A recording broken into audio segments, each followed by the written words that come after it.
This morning on the AM show, CHloe Swarbrick and David Seymour had some chats about housing.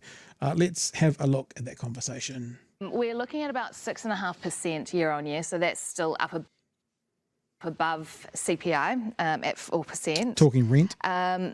But there is a slight cooling there, and supply is increasing. We're seeing demand coming down, so it's moving in the right direction, don't you think, Chloe? Depending on how you look at those variables that are driving precisely that. So you were talking before on the show with Gavin from Trade Me about particularly migration numbers. We also know that there's a ton of New Zealanders, particularly young New Zealanders, who are leaving this country, which is devastating. A lot of them are doing so on the premise not only, of course, of pent-up demand around COVID-19, but of the fact that they believe that they have better opportunities offshore and that there might potentially be lower costs of living.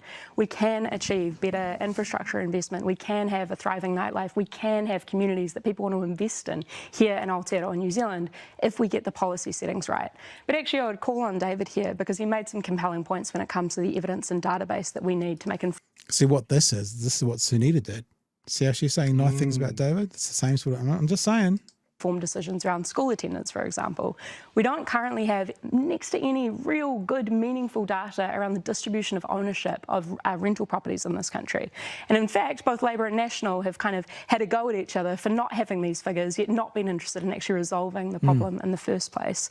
So if we were to do that, then we would have far greater insights into also the likes of wealth distribution and inequality in this country. And ultimately, we'd be able to make better public policy decisions. Do you think that is helpful? Do you think it, David, do you think it would be helpful to know? No, I mean, this is what we hear, week after week from Chloe, that your problems are caused by someone else's success, and if only we could go after those people or blame someone else for doing well, then we could solve the problem. The truth is that there are two things that need to happen. Number one, make it easier to build a house. The easier you make it to build a house, the more there will be, the more choices tenants will have. Number two, make it easier to be a landlord. The easier it is to own a house and rent it out to another person, the more choice there will be, the more pressure there will be on prices. The basic facts are that in the last 2 years of the previous government, rents went up $200, and they're still going up. We've still got... Do you notice those still, I'm sorry, I don't interrupt it, we'll ever keep going. Do you know that no one ever still goes, why? Rent's going up by $200 a week. Sounds bad, is bad. Why? Why do they go up by $200 a week? That's what I'd want to know. Because then you can figure out, like via some evidence, how to address that issue of why they went up. No one ever asks it. No one ever goes, why? Really bad momentum on inflation right across the economy. I accept all that. But what is our government doing about it? Well, number one, making it easier to kick people out of their houses with no-cause evictions. And you know what one of the effects of that is? If it's easier to kick out a bad tenant... This is beautiful. This is literal, people who are anti-science, this is literal anti-evidence. David Seymour shows his whole ass here by saying how much he doesn't believe in evidence. And you know what one of the effects of that is? If it's easier to kick out a bad tenant, then a landlord... increase rents. Yes, that's what the evidence bears out. Then a landlord is more likely to take a chance on someone that maybe doesn't have good references, that maybe has a bad history. There is no evidence for that whatsoever. You always talk about evidence, Chloe, but just a second. It kind of matters if you public policy. Well, yeah, but you often don't have any. You constantly talk about evidence. Chloe, when you talk about evidence, it ruins the points I'm trying to make. There is no evidence for that whatsoever. You always talk about evidence, Chloe, but just a second. It kind of matters, David, to make good public policy. Well, yeah, but you often... Yes, evidence matters to make good public policy, indeed. There's another clip to play, Chewie, but jump on that one first, sir. Vibes. Yeah. I would also vote for Chloe's eyebrows for literally any position of authority anywhere in the world. I would love to play poker with CHloe Swarbrick because her eyebrows would give her away every single time. Just a thought. Clip two. Yep. They're going on to talk about the 3 key solutions. 3 key solutions. That's what I said. noting that no one solution is going to fix absolutely everything, but there are three key things that the Greens have been campaigning for a really long time to fix the housing market. One is a register for property managers and landlords. We do not have a meaningful backstop to understand who owns these properties, and therefore ultimately how we ensure that we raise the bar of responsibility in order to actually meet the likes of the Residential Tenancies Act healthy home standards. The second is turning those healthy home standards into a rental warrant of fitness, which we've discussed time and again on this show. And the third is rent controls. Bear with me on this, because we currently have, within the Residential Tenancies Act, forms of rent controls around, for example, the inability to raise rents more than once every 12 months. When the host says, "What do you think of that, David?" What do you think he's going to say? "Oh yeah, a great idea." I'm hopeful that's what he says. Never work. No, I think he's going to support it. That's what I think. I think he'll be for it. Oh, okay. However, what the evidence shows is that if we move to a no-cause eviction model, then landlords can kick out their tenants in order to increase rents. I just want to go back to that. I just want to go. Hang on, I'm sorry. I just want to go back to the owners and. Aren't you in saying that that's, you know? I just want to clarify something, because I think it's really important. I'm sure most people have got it, but for the one person watching that doesn't, what Chloe's saying is if there's no fault evictions, and you want to put the rent up but you can't legally, you just boot the people out, you put the rent up, you bring people in. So that's why the evidence, as Chloe cites, shows that no fault eviction, or no cause eviction, I think it is, enables rents to go up more quickly. Because the landlord will go, "Oh shit, we've got to replace that roof. Oh shit, I need $50 more a week. Okay, you guys are gone. See ya." And then add 50 on and re-advertise the place. And look, let's be clear, that happens now, but landlords have to come up with a reason. Sure. Like, you can evict anyone on a shorter term if they're going to do major renovations, or if they're going to live in it, or that sort of thing. And then, oops, okay, no, I don't need to do the renovations. It was all a mistake. I was mistaken. New tenants, rent's gone up $100. Yeah. If they don't even have to do that fig leaf anymore, then, yeah. How often? Yeah, I don't like your face. You asked me to fix too many things. Fuck off. We'll get someone else in. We'll get someone else. That knows. And if you're a tenant and you know you can get booted for anything, are you going to stick up for your rights?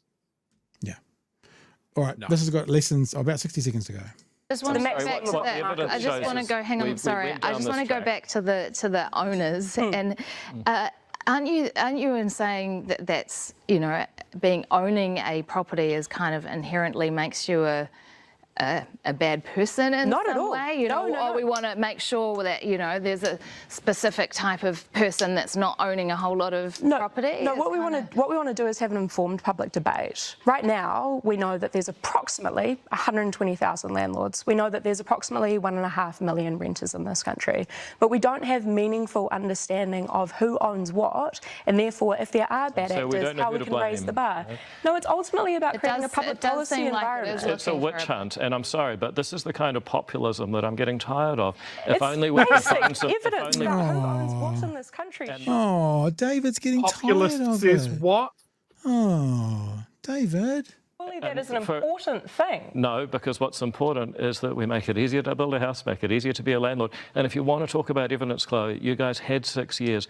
You beat up on landlords, you put more restrictions on, you put more taxes on. Rents went up $200 in 2 years. That's the evidence, Chloe. Now we're making it easier to build a house, make it easier to be a landlord so people have choice and prices can come down.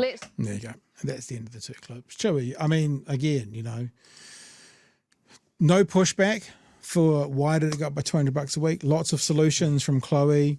That seems to be media, New Zealand media 2024. Yeah, absolutely. That was a dreadful interview. Look, once again, whether you agree with Chloe or not, she stated what she thought was something that could change it. She stated the reasons for it really clearly. You know, look, I'm not even on board with everything. I'd like to see more about rent controls to really understand how that would work. But when it comes to licensing property managers and that sort of thing, absolutely. Remember, most property managers are frustrated real estate agents.